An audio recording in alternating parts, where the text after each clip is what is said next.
आज 6 मार्च 2025 है और इस समय हम सादरा बार एसोसिएशन के ऑफिस में आए हुए हैं और जैसा कि चुनाव का माहौल है, सबने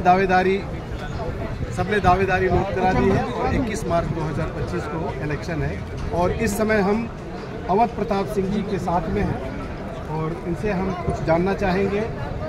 और प्रताप सिंह जी, पहले आप बताएं कि आप पीछे से कहाँ से रहने वाले हैं?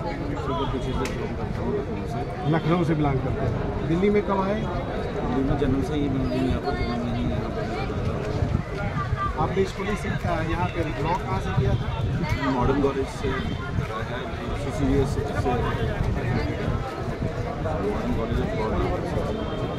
तो यहाँ पे दिल्ली में कितने साल से प्रैक्टिस में हैं आप?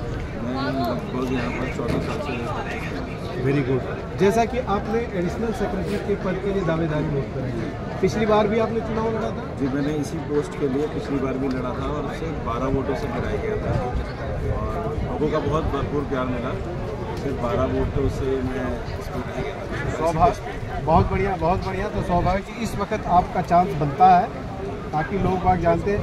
मेरा कहने का मतलब है कि पहले भी आपने चुनाव लड़ा और इस बार भी आपका यहाँ जो बार का कड़कड़डूमा कोर्ट के यहाँ के बार एसोसिएशन में आपका क्या प्रोजेक्ट है, क्या आपके विज़न है वकीलों के वेलफेयर के?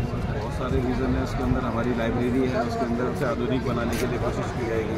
कैंटीन की सबसे बड़ी प्रॉब्लम है एडवोकेट्स के लिए, जो बैठने की अच्छी व्यवस्था नहीं है, उसे हम चाहते हैं कि वो अच्छी तरह से और आधुनिक बने, जिससे कि हमारा अधिवक्ता लोग वहाँ पर आए और भोजन की व्यवस्था ठीक से रहे, उनको कोई दिक्कत ना हो, कोई किसी भी तरह की कोई प्रॉब्लम ना क्रिएट करनी पड़े और वो आराम से वहाँ बैठ सकें और कुछ अपनी बातें भी रख सकें। कोई और क्लाइंट भी आता है तो उसके लिए भी, जैसे सुप्रीम कोर्ट के अंदर मैंने एक बार देखा था कि वहाँ पर क्लाइंट की व्यवस्था करने के लिए कई एडवोकेट्स के चैम्बर्स नहीं है, तो मुझे वो चीज़ बहुत अच्छी लगी। मैं चाहता हूँ जैसे वहाँ पर है हम उसे कोशिश करें कि यहाँ पर भी प्रोवाइड कराई जाए क्यूबिक केस है और एडवोकेट्स उसमें अपने लिए कुछ बैठकर अपने क्लाइंट के साथ में डील कर सकें।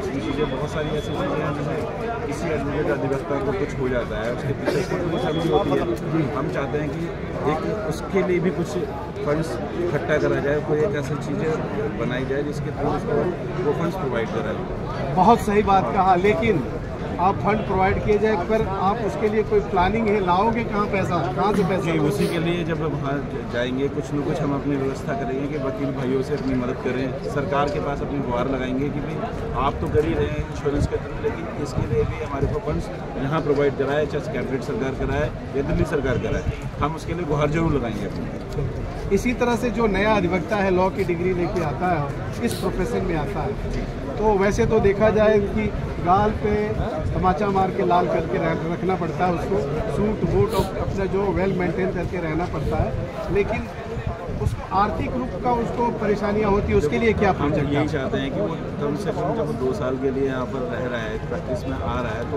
कम से कम सरकार उसे 5,000 रुपये महीना दे, जिससे कि वो अपनी जो चीज़ें जो छोटे वो सब चीज़ें तो पूरी नहीं हो सकती, लेकिन कुछ तो है कि उसका आने जाने का खर्चा निकले। तो सरकार ऐसा केरला के अंदर हो रहा है, तो हम चाहते हैं कि वो दिल्ली में भी हो।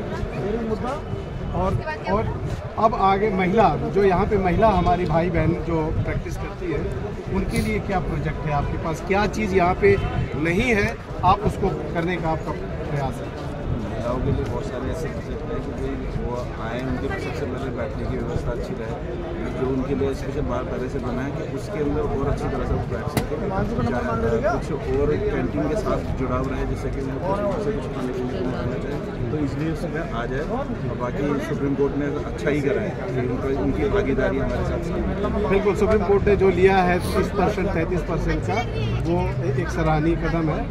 और इसके बाद मान लीजिए कि जो वकील स्ट्रगल करता है, उसका कोई ऐसा कोई पेंशन और कोई वैसा तो कुछ है नहीं, वो स्वतंत्र रूप से बिजनेस करता है, कुआं खोदता है और पानी पीता है। वकील भाइयों के साथ कोर्ट से यहाँ आने में या चैम्बर से दूसरी जगह जाने में या इस कोर्ट से जाने में दूसरे कोर्ट में पहुँचने में बहुत सारी असुरक्षा का मामला है, उसके लिए क्या आपके पास कोई विज़न है? देखिए, हम शुरू से सरकार से अपनी डिमांड एक रखे हैं, एडवोकेट प्रोटेक्शन है। बिल्कुल सही। यहाँ पे हमारी लड़ाई जारी भी है और इसी चक्कर में सरकार ने कंफ्यूजिंग पैदा करने के लिए जबरदस्ती दूसरा एडवोकेट बिल पेश करा जो हमारे अगेंस्ट था। उसमें बहुत सारे सेक्शन जो थे 26 सेक्शन था, उसके अंदर हमारे ऊपर 3 लाख रुपये का फाइन था। हम कोई केस 2 एडवोकेट लड़ रहे हैं, एक केस तो हर एक डेफिनेटली उसकी कंप्लेंट वो लगा सकता है, कंज्यूमर कोर्ट में जा सकता है, जो कि सरकार ने बिल्कुल गलत तरीके से प्रोजेक्ट किया हुआ है। ठीक है, अच्छी बात है। हम चाहते हैं कि एडवोकेट एक्ट आए। सरिता भारद्वाज जी हैं, इन्होंने यहाँ के ट्रेजरर के लिए रिजर्व पोस्ट है, बहुत बहुत शुभकामनाएं। आधी आबादी को आप रिप्रेजेंट करेंगी। इंटरव्यू चल रहा है, थोड़ा सा आप साइड पर रहोगे। बहुत बहुत धन्यवाद। अब विजय की अग्रिम बधाई आपको। तो ये था अपने भाई श्री अवध प्रताप सिंह जी थे। अब ये डायरेक्ट फेस अपने वोटर्स जो अपने भाई बहन हैं यहाँ पे सादरा बार एसोसिएशन के, उनको आप क्या संदेश देना चाहते हैं? आप डायरेक्ट। मैं अवध प्रताप सिंह एडिशनल सेक्रेटरी के पोस्ट पे चुनाव लड़ रहा हूँ। मैं पिछली बार भी लड़ा था। सिर्फ एक छोटी सी रिक्वेस्ट करूँगा कि मुझे वोट दें। मैं आप सबके लिए कुछ ना कुछ जो भी मेरे लिए होगा वो मैं करूँगा अपने भाइयों के लिए। आने वाली 21 तारीख को मुझे वोट करें, यही मेरी सबसे गुजारिश है और यही मेरा सबकी मेरे लिए ब्लेसिंग भी रहेगी। धन्यवाद। बहुत बहुत शुभकामनाएं भाई साहब, आप विजयी हो। मैं इसी के साथ एडवोकेट सत्यदेव सिंह। जय हिंद, जय भारत, वकील एकता।